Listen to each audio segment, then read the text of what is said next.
Rain hammered against the windshield as he drove down the almost empty highway, wipers barely keeping up with the storm. The sky was a deep, unsettling gray, the kind that made every shadow on the road look like something it wasn't. He leaned forward, squinting through the sheets of rain, trying to stay focused. Visibility was terrible, and the storm showed no sign of slowing. Then, just for a second, his headlights caught something unusual near the edge of the road. He couldn't tell what it was, just a shape hunched low, barely visible through the downpour. He slowed the car, unsure if he should stop, but something about the stillness of that shape made his chest tighten. A few meters behind him, distant police lights flickered faintly through the rain, but whatever was on the roadside wasn't moving toward them. It wasn't moving at all. And that silence bothered him more than anything. He stepped out of the car, the cold rain instantly soaking through his clothes as he moved toward the unmoving shape. Each step sent water splashing around his boots, but he kept going, driven by a feeling he couldn't explain. As he got closer, the outline sharpened and his breath caught. It wasn't debris or a broken branch, it was a dog, sitting completely still despite the storm raging around it. The animal's fur clung to its body, heavy with rain, head lowered as if it had given up long before he arrived. Then he heard its soft, fragile whimpers coming from somewhere beside it. He turned his head slightly, heart thudding, and saw 3 tiny bodies trembling near the dog's legs. They weren't running, weren't hiding, just standing there, soaked and silent except for those faint cries. His chest tightened. Whatever he thought he would find here, it wasn't this. He knelt slowly, careful not to startle them, but the puppies immediately inched toward him as if clinging to the first warmth they'd seen in hours. The mother lifted her head, eyes dull yet pleading, her body trembling from exhaustion more than fear. He whispered softly, letting her catch his scent, letting her know he meant no harm.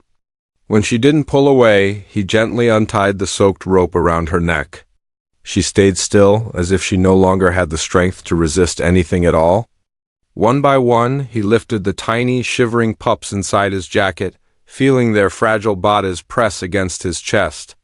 The mother followed weakly, never letting her eyes leave them as he guided her toward the truck. Inside the truck, with the engine humming softly, he kept glancing at the rearview mirror where the mother dog curled protectively around her puppies. They were finally out of the rain, but their trembling hadn't stopped. He turned up the heat, hoping it would help, yet something in their eyes told him the storm outside wasn't the only thing they'd endured. As he drove, the road stretched ahead in a blur of water and headlights, but his thoughts kept circling back to the same unsettling question. Someone had put them there. Someone had left them tied, helpless, in the middle of a violent storm. The idea gnawed at him, making his grip tighten on the steering wheel. He didn't know who did it or why, but the thought refused to leave him alone. Long after he reached home, that question still echoed in his mind, growing heavier with every passing minute. The next morning, after making sure the mother dog and her puppies were warm and safe, he stepped outside with a restless feeling twisting in his chest. Sleep hadn't come easily. Every time he closed his eyes, he saw them huddled in the storm. He needed answers. He began by visiting a small shop near the stretch of road where he'd found them. The shopkeeper listened quietly, eyebrows lifting in surprise, but he shook his head. No one he knew would do such a thing. Still, he recalled hearing barking late the previous evening, followed by the sound of a vehicle speeding away. That small detail pushed the man forward. He continued asking around, stopping by gas stations, farms, and houses along the route. Most people sympathized but had nothing concrete to offer. Yet scattered comments about a truck, about someone seen earlier began forming the faint outline of a trail he couldn't ignore by afternoon. The scattered clues had led him farther from town, into an area where homes stood farther apart and the roads grew quieter. He followed each vague direction he'd been given, turning down narrow lanes lined with old fences and overgrown grass. With every stop, the reactions of the people he questioned grew more telling. Some shrugged quickly, eager to end the conversation. Others exchanged uneasy looks before claiming they knew nothing. One woman hesitated longer than the rest, her eyes flicking toward a distant dirt road before she finally pointed in that direction. "You might try down there," she murmured. He thanked her and drove on, heart thudding harder with each passing minute. The farther he went, the heavier the air seemed to grow, as though he was moving toward something waiting in the quiet. When an old, weathered house finally came into view, he felt a chill run through him. He stepped out of the truck, rain-soaked gravel crunching under his boots as he approached the weathered house. Up close, it looked even older, paint peeling, porch sagging, a faint light glowing behind one narrow window. He hesitated only a moment before knocking. The sound echoed through the quiet yard, but no one answered. He tried again, louder this time. Finally, the door creaked open, and an older man stood there, shoulders slumped, eyes tired and wary. For a moment, neither spoke. Then the rescuer pulled out his phone and gently turned the screen. Toward him, a picture of the mother dog and her puppies resting in his home. The old man's expression shifted instantly. His face drained of color, lips parting in a silent, shaky breath. The rescuer met his gaze, steady and calm. "I found them last night," he said softly. "I just need to know why they were left there." For a long moment, the old man didn't speak.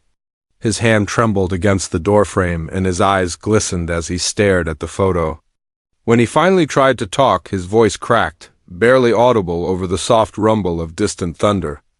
"I didn't want to leave them," he whispered, shaking his head as if the memory itself hurt. He stepped back, motioning for the rescuer to come inside. The house was nearly empty, no furniture, no heat, nothing but a mattress on the floor and a stack of medical papers scattered nearby. The old man sank onto the edge of the mattress, clutching a worn cap in his hands. "I lost my job months ago," he said quietly. Then the hospital bills came, and everything went.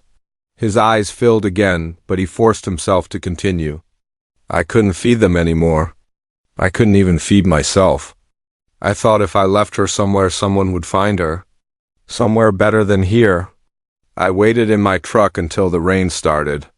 I cried the whole time." He looked up, broken. "I never abandoned them. I was trying to save them the only way I could." The rescuer sat beside him, the weight of the man's words settling heavily in the small, cold room. There was no anger left in him, only understanding. "They're safe now," he said gently. "And they don't have to be alone anymore. Neither do you?" The old man's shoulders shook as he covered his face, years of quiet suffering finally breaking through. Later, when the rescuer brought the mother dog to visit, she walked straight to the old man and rested her head on his knee. For the first time in a long while, hope filled the room again.